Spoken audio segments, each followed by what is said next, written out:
Bonjour les amis, comment allez-vous aujourd'hui? Alors, on continue notre série pour apprendre du vocabulaire dans la bonne humeur et surtout en étant motivé parce qu'on fait un test. Le test aujourd'hui, c'est voir si vous connaissez tous ces mots. Et si vous connaissez tous ces mots ou la plupart de ces mots, on peut dire que vous avez un niveau B2 en français. Ouf, B2, c'est déjà très bien. Donc, comme toujours, je vais donner la liste des 10 mots. Vous regardez de votre côté si vous les connaissez. Et après, je reviens sur ces mots, je donne une explication et un exemple. Alors, attention, certains mots peuvent avoir plusieurs sens. Plus vous connaissez de sens, mieux c'est. D'accord ? Et s'il s'agit de deux sens très communs, vous devez connaître ces deux sens très communs pour considérer que vous connaissez vraiment ce mot. On est parti ? On est parti. Le premier mot, je l'aime beaucoup, c'est un tremblement de terre. Un tremblement de terre. Il existe aussi un synonyme, si vous le connaissez, tant mieux. Deuxième mot, une manifestation. Une manifestation. C'est un mot très important. Et attention aux faux amis. Troisième mot, une candidature. Une candidature. Est-ce que vous connaissez ce mot? Mot numéro 4, un scrutin. Un scrutin. Mot numéro 5, une enquête. Une enquête. Attention, il y a plusieurs sens communs pour ce mot. Une enquête. Des sens qui se ressemblent, mais dans un contexte un peu différent. Sixième mot, la météo. Oh, la météo. Mot numéro 7, une réforme. Une réforme. Mot numéro 8, un incendie. Attention, incendie, c'est un mot qui finit en I, avec le son I qui est masculin et pourtant qui prend un E final. On a par exemple le Messie qui prend un E final, un parapluie, E final alors que c'est un mot masculin. D'accord ? Mot numéro 9, le bénévolat. Le bénévolat, un mot important. Si vous passez par exemple des examens, DELF B2, etc., ça peut sortir. Et mot numéro 10, un divertissement. Un divertissement ou le divertissement. Alors, combien de mots vous connaissiez? 9, 8, 7. En tout cas, si vous connaissiez quasiment la majorité de ces mots, on peut dire que vous avez sûrement un niveau B2 en français. Alors attention, c'est très approximatif bien évidemment. Et d'ailleurs, si vous voulez tester votre niveau de français, on a un test beaucoup plus complet, très sympa à faire sur notre site internet. Je vous laisse le lien, regardez, ça se trouve ici. Allez, c'est parti. Donc, un tremblement de terre. Un tremblement de terre, c'est un phénomène naturel provoqué par le mouvement des plaques tectoniques qui secouent la surface de la Terre. Bon, vous l'aurez compris, c'est ce qui arrive par exemple au Japon régulièrement. C'est un pays qui a souvent des tremblements de terre, d'accord? Et le synonyme, c'est un séisme, d'accord? Alors, exemple, ça peut être intéressant de le mettre en contexte. Un tremblement de terre de magnitude 7 a frappé la ville, causant des dégâts importants. Mot numéro 2. Une manifestation. Et c'est un mot très important parce qu'en France, il y a souvent des manifestations lors de grèves, par exemple, d'accord? Donc, une manifestation, c'est un rassemblement public pour exprimer des opinions ou des revendications, souvent dans les rues.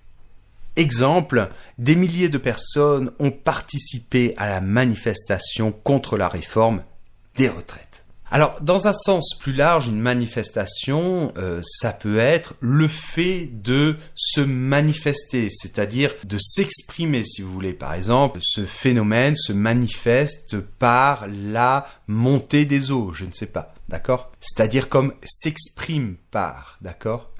Troisième mot, une candidature. Alors, une candidature, c'est le fait de postuler pour un poste ou une fonction, par exemple, lors d'une élection, d'accord? La candidature au poste de Premier ministre, au poste de président de la République. Et j'en profite pour saluer notre cher président de la République, Emmanuel Macron. Si vous voyez cette vidéo, Emmanuel, n'hésitez pas à mettre un bon pouce vers le haut. Merci. Avec Français avec Pierre, on fait rayonner la langue française à travers le monde. Il ne faut pas l'oublier. Alors, dans le même champ lexical, on a un scrutin. Alors, un scrutin, qu'est-ce que c'est? C'est une procédure de vote, notamment lors d'une élection. Exemple, le résultat du scrutin sera annoncé à la fin de la journée. Et maintenant, une enquête. Alors, une enquête, c'est une investigation, on peut dire investigation aussi, menée pour recueillir des informations ou des preuves. Attention à ce mot. On utilise enquête, par exemple, si vous voulez faire comme un sondage, d'accord? Si vous voulez faire une enquête auprès de, je sais pas, de vos clients, par exemple. Mais comme je viens de le dire, on peut utiliser aussi le mot sondage, qui est masculin. On utilise beaucoup le mot enquête pour une enquête policière en français, d'accord? Pour tout ce qui est science, on va pas utiliser enquête, on va plutôt utiliser la recherche. Une recherche scientifique, et on peut aussi utiliser le mot investigation. La météo. Ah, la météo. Eh oui. On parle même de Monsieur Météo, c'est le monsieur qui annonce la météo à la télévision. C'est fini tout cela avec Internet, mais moi je l'ai connu. Monsieur Météo. À l'époque, il s'appelait Monsieur Gillot-Pétré. Peut-être que certains d'entre vous l'ont connu. Dites-le moi dans les commentaires, ça me fera plaisir. Donc la météo, eh bien en fait, ce sont les conditions climatiques actuelles ou prévues dans une région. Donc on dit par exemple qu'on va consulter la météo, on va regarder la météo pour voir le temps qu'il va faire, d'accord? Et attention parce que je sais que dans certains pays, par exemple en Espagne, on dit el tiempo, le temps.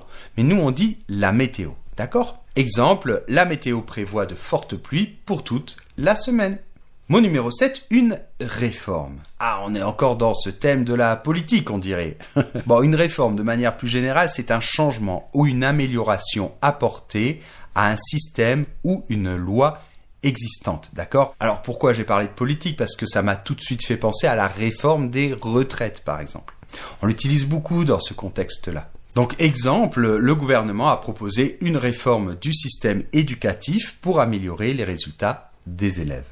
Et pour améliorer le résultat des étudiants de français, il a proposé de mettre Français avec Pierre dans toutes les classes. Allez, on passe à incendie. Donc attention, je vous l'ai dit, attention à l'orthographe, un mot masculin qui finit en I et qui prend un E final, d'accord, avec le son I, mais avec un E muet final. D'accord? Alors, explication, c'est un feu important et souvent destructeur, généralement incontrôlé. On a tristement eu des incendies dernièrement en France, notamment dans le sud-ouest de la France, dont je suis originaire. Et même pour la petite anecdote, je peux vous dire que ma maison de campagne a brûlé en partie. Voilà, c'est réparé maintenant, mais la grange dans laquelle il y avait plein de choses intéressantes a brûlé avec tout ce qu'il y avait à l'intérieur. C'est des choses qui arrivent. Tant qu'il n'y a pas de blessés, c'est le plus important, n'est-ce pas? Donc voyons un exemple. Les pompiers ont réussi à maîtriser l'incendie qui s'est déclaré dans l'entrepôt. Mot numéro 9. Le bénévolat.